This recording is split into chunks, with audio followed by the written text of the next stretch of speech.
Jakarta merupakan kota metropolitan yang ada di Indonesia dengan luas geografi sebesar 661,5 km persegi. Wilayah bekas ibu kota ini terbagi menjadi 6 bagian, yaitu Jakarta Barat, Jakarta Timur, Jakarta Utara, Jakarta Pusat, Jakarta Selatan, dan Kepulauan Seribu. Bagian di wilayah Jakarta memiliki daerah pesisir yang cukup luas, di mana kawasan yang paling terkenal ialah Muara Angke.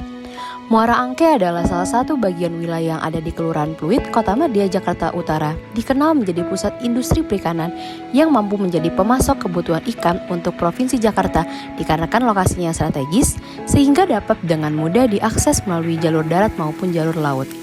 Terdapat 4 aktivitas utama di Muara Angke, yaitu perdagangan ikan, pengolahan ikan, pemukiman penduduk, dan pelabuhan. Muara Angke sudah memiliki fasilitas yang dapat menunjang aktivitas di Muara Angke seperti pelabuhan, pasar, tempat pengolahan ikan, dan tempat pelelangan ikan. Muara Angke sebagai pusat aktivitas perikanan membuatnya memiliki penduduk yang cukup banyak, yaitu dengan jumlah penduduk 52.392 jiwa. Masyarakat di wilayah Muara Angke mayoritas bermata pencarian sebagai nelayan. Oleh karena itu, wilayah tersebut biasa disebut kampung nelayan. Kerang hijau atau Phenakridis merupakan salah satu komoditas utama yang banyak dihasilkan di wilayah Muara Angke. Pada saat musim hujan, nelayan bisa memanen 5-6 ton dalam setiap 5 bulan. Akan tetapi, pada saat musim kemarau, kerang hijau yang dihasilkan hanya sedikit, yaitu sebanyak 2 ton. Selain bermata pencarian sebagai nelayan, para pekerja di sana bekerja sebagai pengupas kulit kerang dan memasak kerang tersebut untuk dijual ke konsumen. Limbah kulit kerang hijau oleh masyarakat Muara Angke hanya dibiarkan begitu saja terhampar, walaupun jumlahnya sudah mencapai puluhan ton. Masyarakat di Muara Angke belum peduli akan pengolahan limbah untuk dimanfaatkan menjadi barang yang lebih baik. Mirisnya, mereka membiarkan limbah tersebut terhampar di halaman rumah mereka. Hanya sedikit yang mengolah limbah tersebut menjadi barang yang bermanfaat. Contohnya menjadi hasil kerajinan, yaitu hiasan dinding dan campuran pakan ternak. Wilayah Muara Angke berupa rawa dan tanah basah. Oleh karena itu, agar dapat dijadikan pijakan, masyarakat menaruh limbah kulit kerang hijau karena teksturnya yang keras. Hal yang dilakukan masyarakat ini menimbulkan bau yang tidak sedap akibat pembusukan dari kulit kerang hijau dan dapat berdampak bagi kesehatan karena mengundang banyaknya lalat. Apabila dibiarkan begitu saja, lama-kelamaan akan menimbulkan wabah penyakit di wilayah Muara Angke. Oleh karena itu, saya beri inovasi yang berjudul pemanfaatan kitosan dari limbah kulit kerang hijau sebagai coating organik anti korosi untuk kapal nelayan di wilayah Muara Angke dengan metode deposisi elektroforesis. Material kitosan dapat digunakan sebagai anti korosi karena dia harganya lebih ekonomis, metode pengolahan yang mudah dilakukan, dan aman untuk digunakan. Selain itu, kitosan memiliki sifat antara lain dapat terdegradasi secara alami, tidak beracun, dan biopopularitas. Oleh karena itu, lebih baik limbah kulit kerang hijau dimanfaatkan dengan diambil bagian kitosannya. Kerang hijau mengandung banyak senyawa kimia, yaitu salah satunya kitin. Cangkang kerang hijau memiliki kandungan kitin sebesar 14-35% dan kitosan sebesar 20,62%. Kitin merupakan biopolimer tersusun oleh unit-unit nasetil D-glukosamin berikatan beta yang banyak dijumpai di alam setelah selulosa. Kitin merupakan bahan organik utama yang terbanyak terdapat di exoskeleton atau kutikula pada kelompok Crustaceae, serangga, fungi, dan moluska. Kitin menjadi salah satu potensi yang layak untuk dikembangkan karena potensi pemanfaatannya yang besar dalam dunia industri. Kendala utama di industri adalah kitin kurang dapat dimanfaatkan karena sifat fisikanya yang sukar larut dalam air dan kereaktifannya yang rendah. Untuk mengatasinya, kitin dapat diubah secara kimia menjadi kitosan dengan menggunakan larutan basa kuat. Sintesis kitosan meliputi penghilangan protein dan kandungan mineral yang masing-masing dilakukan dengan menggunakan larutan basa dan asam. Kitosan merupakan pilihan menarik untuk aplikasi sebagai lapisan pelindung pada material korosi besi substrat. Karena sifat spesifiknya sebagai pembentukan edible film, mempunyai kemampuan yang baik, daya rekat unggul pada permukaan besi, dan kemudahan ionisasi. Kemudian, kitosan juga dapat dinilai memiliki sifat anti korosi pada material baja, besi, aluminium, titanium. Akan tetapi, kitosan memiliki kekurangan yaitu sifat penghalang yang rendah dihasilkan oleh polimer kitosan apabila tidak dimodifikasi.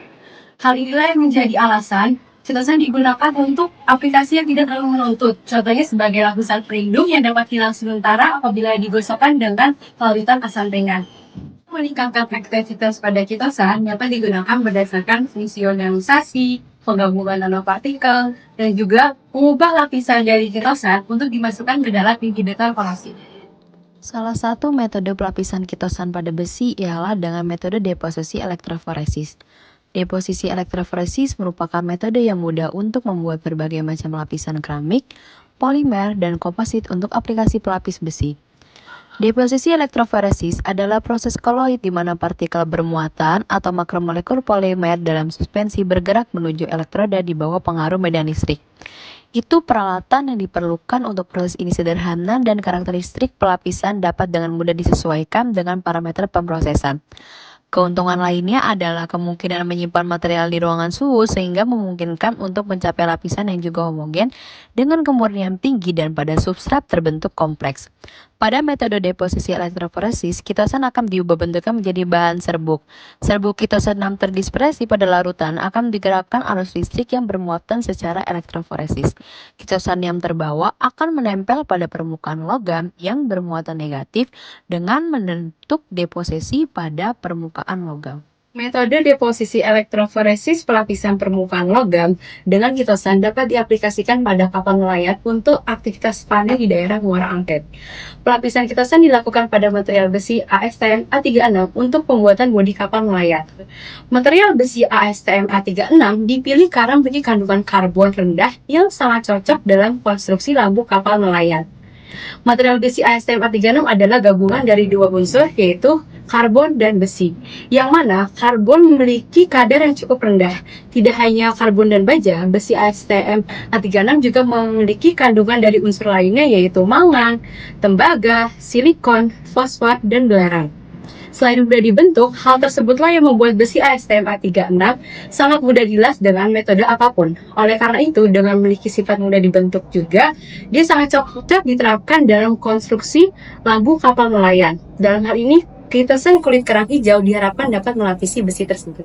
Kitosan kulit kerang hijau merupakan senyawa organik yang juga mengandung senyawa-senyawa organik yang mampu terserap oleh permukaan besi ASTM A36 sehingga membentuk lapisan inhibisi yang dapat menghambat laju korosi spesimen uji.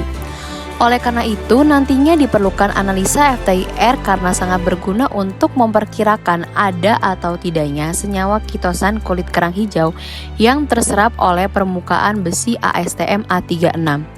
Kemudian untuk mengetahui laju korosi yang terjadi pada besi ASTM A36, maka digunakan parameter-parameter termodinamika dan kinetika korosi. Parameter-parameter termodinamika korosi tersebut terdiri dari nilai delta G, delta S, energi aktivasi, dan delta H atau perubahan entalpi keadaan transisi. Parameter tersebut mudah dilakukan untuk pengujian korosi pada kapal nelayan dengan pelapis organik dari kitosan kulit kerang hijau.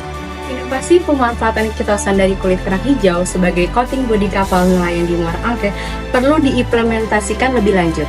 Hal ini dilakukan sebagai upaya mengurangi limbah kulit kerang di wilayah muara angke yang selama ini hanya dibiarkan berserakan di halaman rumah oleh masyarakat tersebut. Apabila dibiarkan, seiring berjalannya waktu dapat menimbulkan bau yang tidak sedap dan masalah kesehatan, yang karena salah satunya dapat mengundang banyaknya lalat. Oleh karena itu, lebih baik kerang hijau diolah menjadi teknologi yang lebih bermanfaat, yaitu sebagai pelapis organik anti korosi pada besi ASTM A36. Kitosan sebagai bahan pelapis organik digunakan untuk menggantikan senyawa kimia karena sifatnya yang lebih ramah lingkungan dan mudah terdegradasi. Kemudian untuk mendapatkan kulit kerang hijau sangatlah mudah karena merupakan sumber terbarukan yang tidak akan habis selama masih ada hasil panen kerang hijau. Pemanfaatan kitosan kulit kerang hijau ini sangat inovatif karena mengolah limbah kulit kerang yang ada di wilayah muara angke menjadi pelapis besi organik yang dapat menghambat korosi kapal nelayan di wilayah muara angke.